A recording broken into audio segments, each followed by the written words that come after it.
Hey, what's up, everybody? My name is Joe. I'm here with NerdCaliber.com. We're here to check out the new Bonk game. So this is, at its core, the original Bonk game that people come to expect, or are expecting when they played it, the first time around. You've got the head bonking. You've got the ability to be able to spin in air. So as you jump up, then you bonk. You'll kind of do the kind of float down towards the ground. So that's all the classic stuff. But then we've added a couple of new things like the transformations that really kind of add another level of gameplay to the game. So right now we've announced Xbox Live Arcade, but I most likely have good authority that it'll come out on the other ones as well. Now we're here to check out the new Bomberman. When's it coming out? So it's in final QA right now. We're fixing literally 2 or 3 more bugs, and then we'll submit to Microsoft. So hopefully in the next couple months. So for those that have been playing Bomberman for years, what can they expect from the new game? So much like Bonk, the core Bomberman is still there, but we add a couple of new power-ups, like 3 new power-ups as far as different kinds of bombs, and then all of the levels are new with different gimmicks. The gimmicks are what kind of affect the level. Like some of them will have like spikes that come out of the ground and kind of just mess with the player. But we always leave in one classic level, so people that really play competitively can have a map where nothing in the level affects anything. It's just kind of a neutral ground for everybody to bomb each other. Now, is this game multiplayer? Can people compete against each other online? Yeah, so it's 8-person on Xbox Live Arcade and 4-person locally. That's freaking sweet. Let's talk about Beyblade. What's going on with that exactly? Beyblade, it's based off of the Saturday morning cartoon that's on TV right now. Beyblade as a series has been around for a number of years, but the Beyblade Metal Fusion is the newest, iteration in the Beyblade universe.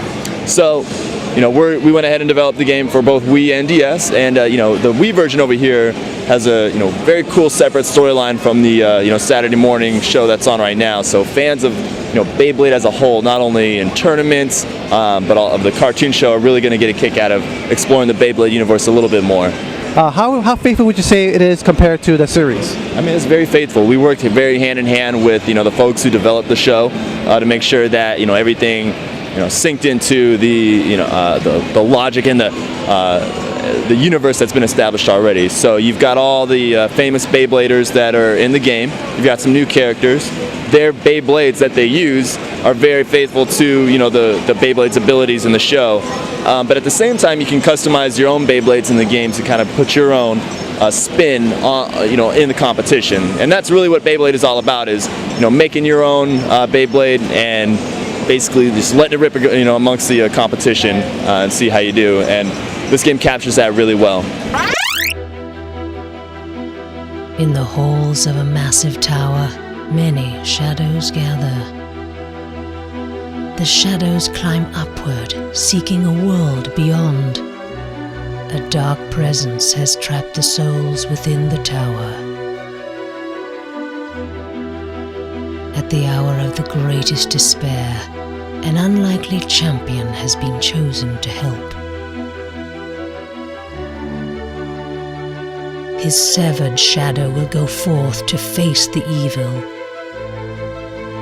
He has no choice but to face the worst.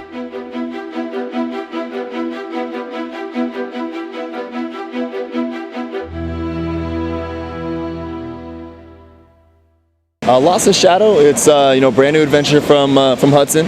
Really a new spin on the platforming and puzzle genre as a whole. In Lost in Shadow, you play as the severed shadow of a young boy, and you're trying to figure out the mystery of why you've been turned into a shadow, but at the same time you've been tasked to climb this immense tower full of different contraptions and puzzles. So really it's all about manipulating objects in the physical world to change how the shadows are cast in the shadow world. And with that, you'll be able to navigate the tower to the very top and reach the goal and find out exactly what's going on in the universe. But just very mysterious premise, but at the same time, very cool concept in terms of gameplay. It's a full retail title. You'll find it on store shelves January 4th. So a really cool Wii adventure for the new year once it hits. But there's a ton of depth, a lot of diversity in the levels. The puzzles continue to build on each other, and the level of immersion just really increases as you go through the game.